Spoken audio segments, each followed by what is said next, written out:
Well, they showed us around, got to see Rod's home, every aspect, every room of his home, every room aspect that he could show me of what I would be experiencing. Yeah. From gate codes to enter the home. Oh, wow. I remember going and seeing Rod's hunting cabinets, hunting rifles and things like that. So I was up close and personal with Rod. Yeah.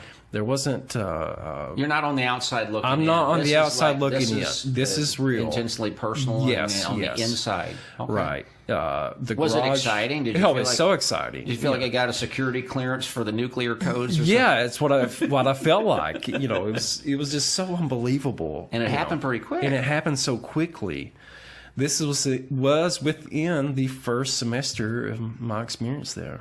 How long did that excitement last? That excitement probably ended at the end of the first semester. Okay. Yeah. Okay. So going into the second semester, things had definitely changed or began to change for both of us. So let's talk about being a personal assistant to a worldwide known, flies around on jets, is on TV at that time, I think every day on just about every Christian station in the United States. What was that like being his personal assistant? It's very demanding. Okay. First and foremost, it's very demanding. Remember, I am a student at the college. Right. Classes are from, at that time, 8 to, I think, 12. So that gave me the opportunity to leave the college and serve in my role as a personal assistant from midday till when the job's done. And that job can lead up into night, 10 o'clock, 9 o'clock, whatever. At night. A lot of hours. A lot of hours. And it did put a strain on my home life. Right. And my time to study, to prepare for class every day. Right. Yeah, so I'm in this new personal assistant position as Rod Parsley's personal assistant. And it felt so unbelievable. However, the honeymoon didn't last very long. Okay. The demand of that position, the demand that I had for my classes was definitely conflicting with each other and my home life because, I was married at the time. And even though we were connected and almost working together, you could say. Yeah. But there's just a lot of moving parts going on, and it was a challenge. Would you say, before we get to certain details, that once you were in, it was like that the demands of the position really conflicted with the initial reason that you showed up in the first place? Yeah, absolutely. My reasoning for being there was to study and to feel more equipped. Yeah. Biblically, theologically, for ministry, for the future. So that's one reason that the honeymoon didn't last forever. Right. What other reasons were there? Things I experienced. Okay, let's talk about that. The things I experienced as Rod's personal assistant, you see everything.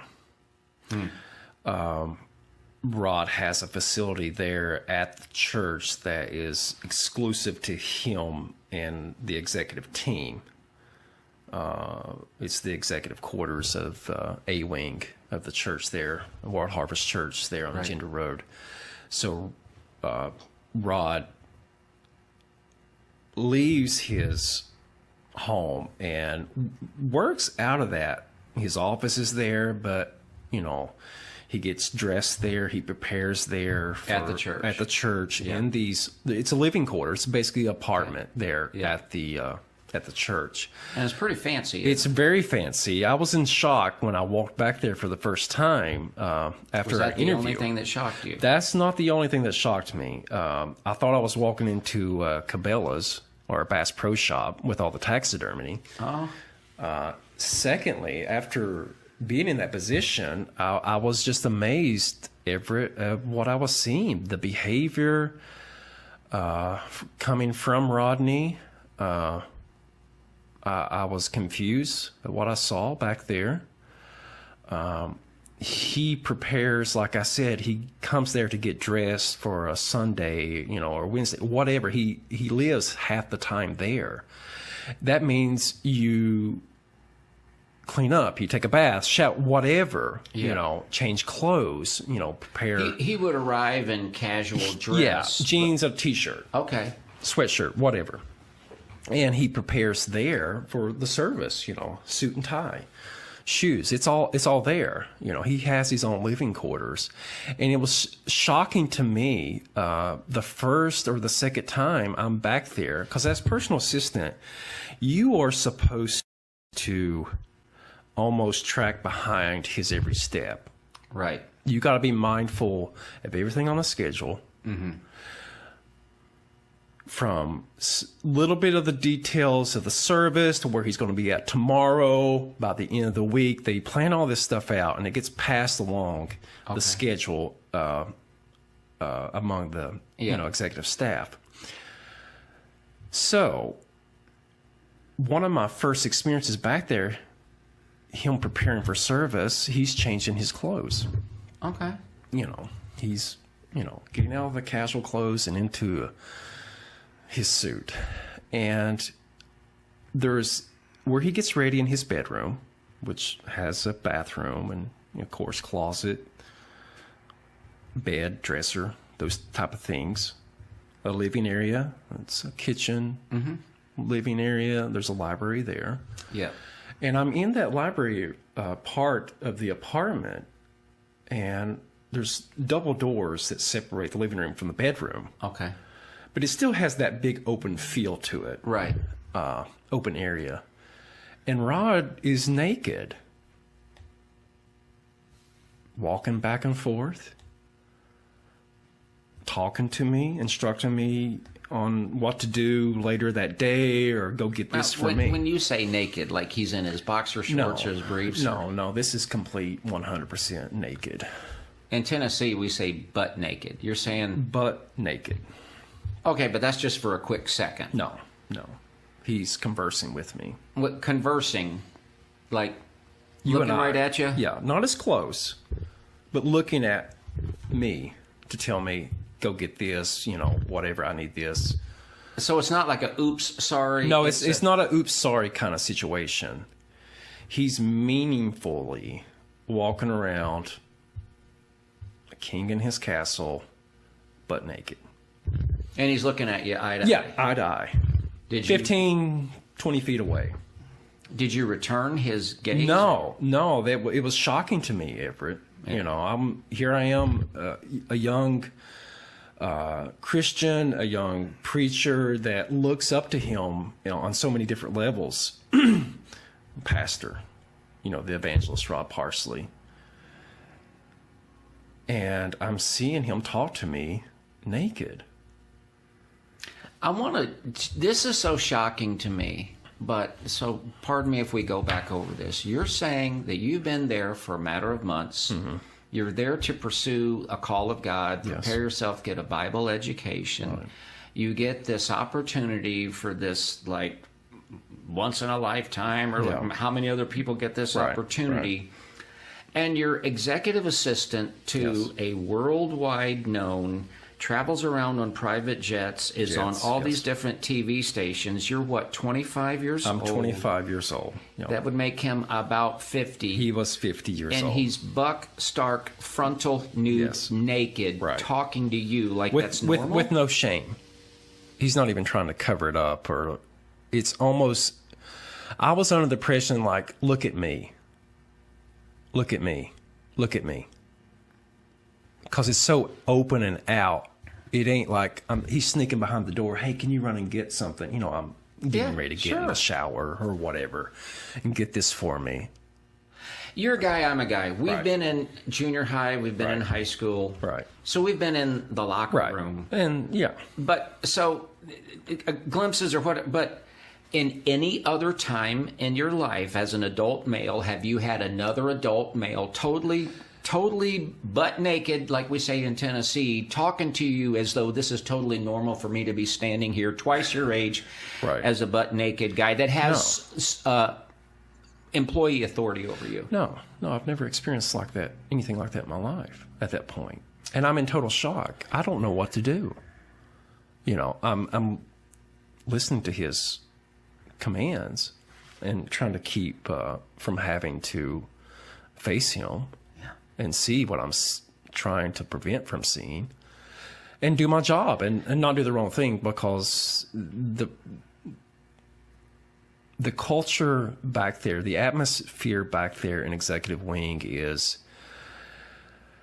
everyone walks, talks, and behaves in a certain professional fear, almost, because Rod is, he's the king of the castle. He's Pastor Rod, and to have to face that, it was kind of traumatizing on multiple levels.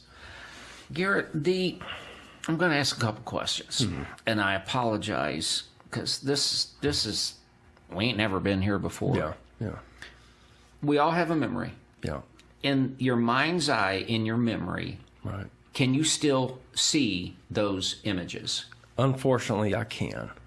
So you really can't unsee a naked Rod Parsley worldwide evangelist. You can't. The guy on the platform, you can't unsee that. Of course, that was 17 years ago, approximately, and memory fades. Memory is not as close as it once was. However, when I give thought to Rod Parsley or think about World Harvest Church, I can't help but to think of that image of Rod Parsley naked. Isn't that kind of like mental rape? In a way. And maybe that was his intention. It was like he knew what he was doing. Do you think he was trying to see, was that like a sexual come on? Is he a homosexual at least part-time? Or I want to say for the record that he never tried to come on to me or wink at me, but there was something absolutely weird. Why are you standing in front of me completely naked? You're walking back and forth while your bath water's running or whatever. I apologize for asking this. Was it part of your responsibilities to run his bathwater? Yes, that's something that we were supposed to do, be prepared, but I'm new to it. I'm in shock. It's kind of like filling up the swimming pool. Make sure the swimming pool is yes. You didn't know he's going to come parading around. Right. Yeah. But the atmosphere is so intense around him, and that I was in constant anxiety, shock, awe, confused, that I couldn't do that position. Some people that will see this will say, well, the minute that would have happened, I would have just hightailed and bucked out I would have got out of there. Yeah. How would you answer that person? Well, for one thing, you have to have a plan of escape, and it's not easy to escape out of the back quarters, the executive quarters back there, for one thing. I looked up to Rod so much, I didn't know what to say, think, or any of those things. As a young man, a young preacher, in my mind, I put him on a high pedestal. How high a pedestal? Very high. I put him, people would talk, this is my favorite preacher, and Rob was mine as a young man. Wow. Because I felt like I connected with him as... Did Chad Williams, the guy that trained you, did he say, oh, by the way, Rod will be walking around totally stark naked and talking to you totally stark naked? No, of course, he took me around within a week, maybe just a few days, showing me, here's the closet, Here's this. Did the Go lady here. that first introduced you? Oh, absolutely. Did she? But did she know this would be part of the job description to deal with full frontal naked rod parsley? No, that was never. That wasn't part of the training. I was in so much shock and disbelief almost of what I was experiencing. Does Canfield know this goes on? I don't know. I'm going to ask you a question that occurred to me. We've all been places in churches and youth camps and conventions. How many naked preachers have you ever seen? This was the first. Right. It was the first for me. And you actually, because you guys didn't stay there very long, but you didn't stay in that position forever. In other words, you finished Bible college. Looking Yes. back on the real Bible classes that you took, Yes. is there anything that actually justifies that behavior that he, I'll use the word perpetrated. I don't want to talk politically correct. Right, It's just the most gross and disgusting thing. it was I've very ever- gross. This is in a place in my brain that nothing else exists. I've never heard of anything like this. Right. No. Nothing prepared me for that. Does his family know that he does this with personal Well, I assistance? definitely know Ashton does because I was there once when he was naked and she's in from college Okay. and she's back there while I was sitting on the couch waiting to do my duties, do my work as personal assistant, and he's in the bathtub, of course, completely naked, and Ashton's probably sitting beside of him on the toilet having We're not conversation. accusing Ashley of using the toilet, but you're No. saying, or Ashton, She's pardon me, close I by. suppose. She's sitting on the toilet talking to her naked dad. Yeah. While he literally gets up to dry off with a towel, walking around. To So find just so his- I'm clear, Yeah. this kind of parading around naked behavior wasn't like a one-off or No, one it time had or just with multiple you. times. It had he's multiple times. he's engaging in this with his 18 or 19-year-old Yes. daughter in the same bathroom while he's taking a bath. Like, yeah, to me, as here I am, slightly away from them in that living room part of the quarters. Yeah. I can hear their every word of their conversation. They're talking about family life, mom this, and your stock brother, market or whatever. Yeah. How's school? Well, Garrett, so if they're just at like mundane level conversation, and he's just walking around without a stitch of clothing on Yeah. with his at 18, you're an 18-year-old. adult. Yeah. When did that behavior start? Would behavior like that start the day after you? Oh no, it's happened before. It was normal for them, and definitely not normal for me. Did you ever see anything similar believe it. with Ashton? Because as a personal assistant, you were probably there at the church, but working on grounds or working on landscaping? Or... Yes. So that type of behavior or something similar to it, I experienced at the home too. Once I was there, Ashton, this might be the summer of 2008, Ashton's home. It could have been just a weekend.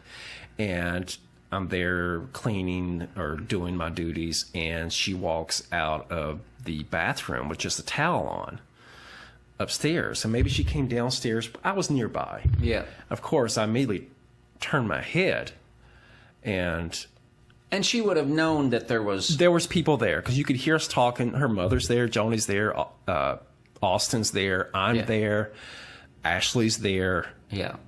We're doing whatever we're doing. Right. And Ashton, in similar fashion as Rod, parades around in a towel. She's covered. Yeah. But it was still an uncomfortable event for me. Your wife is right there. My wife She's is right 18, there. You're 25. That's the whole thing. It's weird. Completely weird. Yeah. Johnny might have made a comment like, Ashton, please, get back upstairs, whatever. Of course, I'm doing, So Ashton walks around in a towel with Right. strangers in the house. But she's also comfortable hanging out with her naked father taking a bath while she's sitting on the toilet talking to him. And all this is happening in front of the personal assistants, you and we'll beep it, but at the time,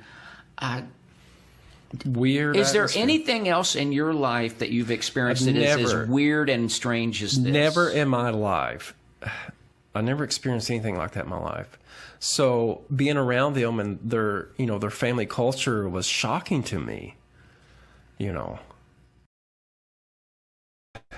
But over and over again, just a part of modus operandi, you are expected to be a personal assistant that takes instructions Yes. and has to interact with a completely naked worldwide evangelist. Right. And be okay when his 18-year-old daughter comes in, and be okay with waiting out in really close proximity while she's in there, while he's taking a bath.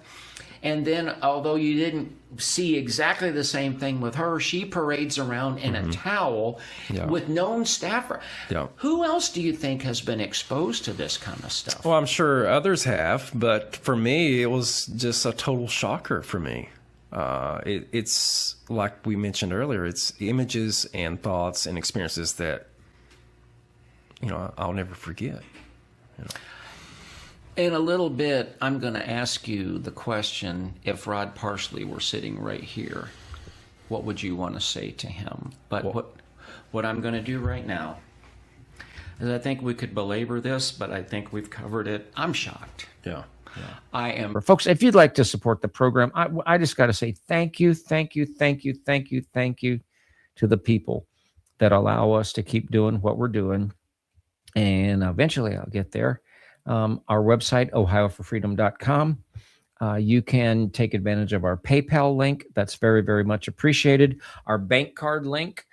We really get a good rate, so we appreciate people that use Visa, MasterCard, or their Discover or American Express, and Zelle.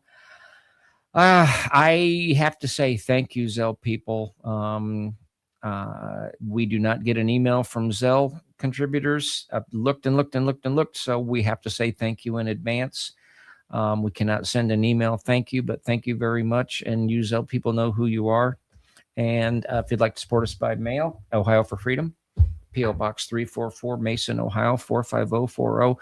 Folks, we don't hate anybody. We love everybody, but man, we want some things to get right, and we're just doing the part that we can to be a voice about that. And so, folks, until next time, thank you for being with us. We've got like so many people that have hung with us for all this length of time. It's very, very, very much appreciated.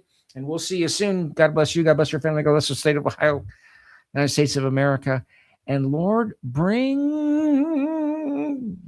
clean up and change to your church all over the world. Good night, y'all. I hear the sweet